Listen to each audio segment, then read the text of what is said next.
Hi, everyone, and welcome to the lecture on one of Russia's most popular poets from the 20th century, Sergei Alexandrovich Yesenin.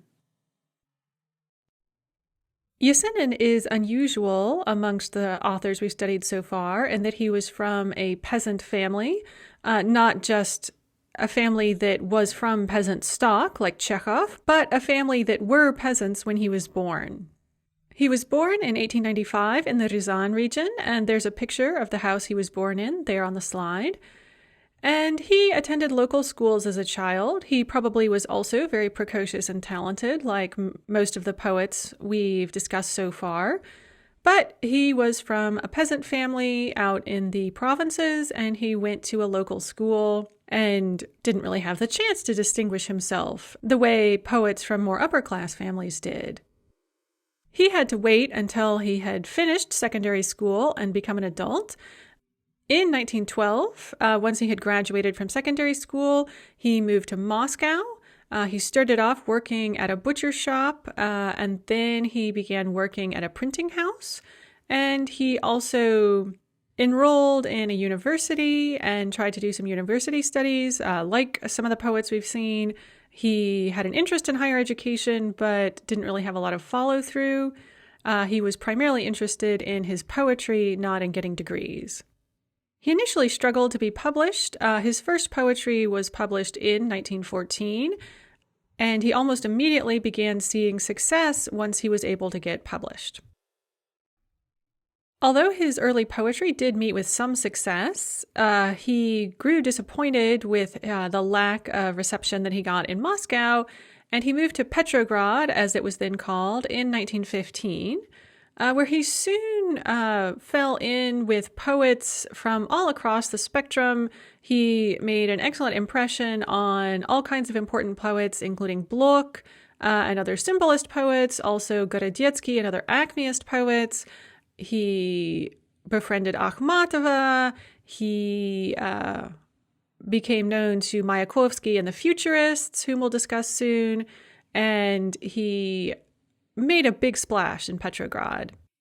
In 1916, he joined a group of peasant poets. So this was kind of the first generation of peasant writers who were able to create sort of their own unified movement and their own unified literary style. And he was one of the leading peasant poets of the time and started publishing through them. And he released his first collection, Radunitsa, in 1916.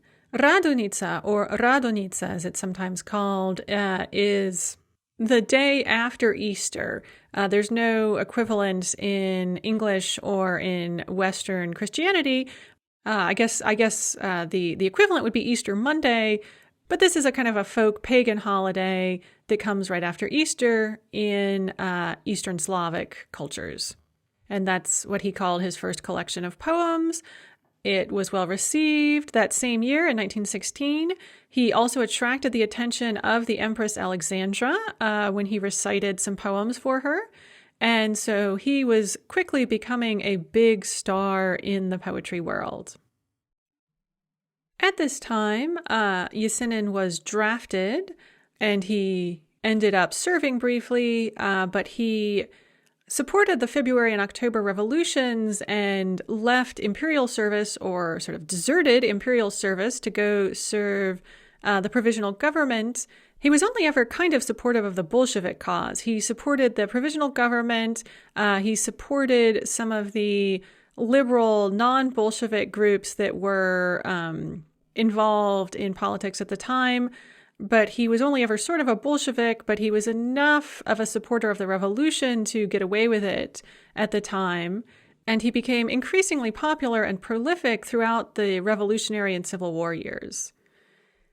In 1918, he co-founded a literary movement that was called Imaginism, or in Russian, Imaginism, which was a Russian literary movement that was related to some of these peasant poets that focused on creating striking images. So it wasn't about imagination so much as images. And it was related to futurism, but wanted to distance itself from futurism But it also used these futurist techniques of surprise and shock, coming up with shocking images or turns of phrase or shocking ideas. And for a brief period from 1918 to 1925, it was one of the most popular and influential literary styles in Russia. Yesenin lived a very turbulent personal life. He was kind of that period's version of a rock star. Of course, many of these poets were, but he particularly went far down that path. And he had many relationships with women, multiple marriages. I tried to count them up, but it's hard to figure out how many marriages he actually had. More than 3, probably 4 or 5. He had children with several of these women. I believe he had children with at least 2 different wives and maybe a girlfriend as well. His most well-known marriage, although it didn't last very long, none of his marriages lasted very long, obviously, but this one was only a couple years. His most well-known marriage was to the American avant-garde dancer Isadora Duncan, and you can see a picture of them together there on the slide. And Isadora Duncan had wanted to revolutionize dance, and she had turned her back on classical ballet and was experimenting with modern, what would become modern dance. And so she's basically the founder of modern dance, and she was an ardent communist, and she moved to Russia after the revolution and became involved with Yesenin, who was 18 years her junior. She spoke hardly any Russian. He spoke no English. Somehow they decided to get married anyway. And once they got married, she then took him on tour with her through Europe and back to America. But it was not a happy period. He did not like the West. He hated America. Isadora Duncan, because she had moved to Russia and married a Russian, was no longer considered to be an American. And she had a lot of trouble because of this marriage. And he became increasingly angry and abusive towards her and ended up splitting up with her. And believe he may have been one of those people who divorced by postcard. And he just kind of left her and went off and married someone else and then wrote to her and said, "Hey, I'm married to someone else. We're divorced now." So it was not a very happy relationship for either of them. Both of them lived quite tragic lives. And this was one spot where the tragedy of their lives intersected for a moment. But it meant that he became somewhat well known in the West as well as the husband of Isadora Duncan. Like any self-respecting rock star, Yesenin's personal problems grew as his fame and popularity did, and he became increasingly erratic and difficult to deal with, drinking more and more, having violent outbursts that were aimed at his friends, his wives, the authorities, just everyone. He also had a difficult relationship with the regime and ended up being arrested and interrogated several times.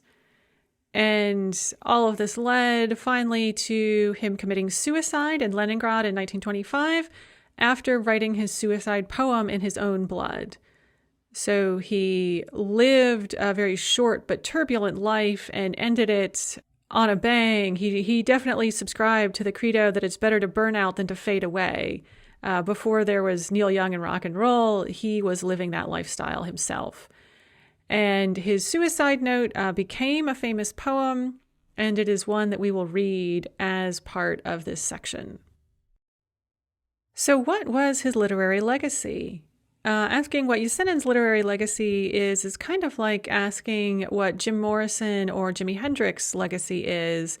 It's kind of hard to even pin it down, but he's a key figure in the period. He was one of the most popular peasant poets of the early 20th century. So he was one of the first people from the peasant class who was able to write at all, really, and become a popular and important literary figure. And of course, he co-founded Imaginism, which briefly became a very popular and influential style in the USSR. And he transcended all of these things, however. I mean, it was important that he was an early writer from the peasant class and who wrote about peasant themes. It was important that he was an Imaginist poet, but he transcended all of that, both in his poetry and his personal life.